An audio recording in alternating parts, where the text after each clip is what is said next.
اگلا سوال دیکھ لیتے ہیں۔ فواز علی کا ہے، حضرت اگر ہم کسی ضرورت مند دیکھیں اور اس کی مدد کے لیے پیسے دینے کے بعد دل میں خیال آتا ہے کہ شاید وہ جھوٹ بول رہا تھا اور میں نے غلط آدمی کو پیسے دے دیے۔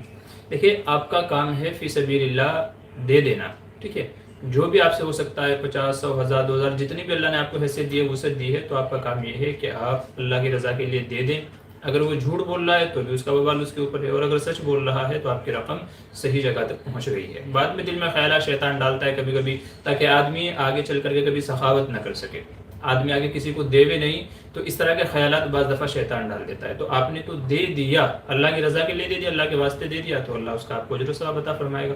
اب وہ مستحق ہے نہیں ہے، یا تو آپ کو پہلے تحقیق کرنی چاہیے تھی، لیکن اگر آپ نے اس کے ظاہری حال حلیے کو دیکھ کر کے، یا آپ کے دل میں نہیں اس کو دینا چاہیے اور آپ نے دے دیا ہے، تو آپ کا ثواب جو ہے وہ کھرا ہو گیا، وہ ہرا ہو گیا۔ بے شک اللہ تعالیٰ اس کے اوپر آپ کو اجر عطا فرمائیں گے۔ بعد میں ہے نہیں ہے وہ اللہ کے اوپر چھوڑ دیں، وہ اللہ جو ہے اس کو دیکھنے والا ہے اور جاننے والا ہے۔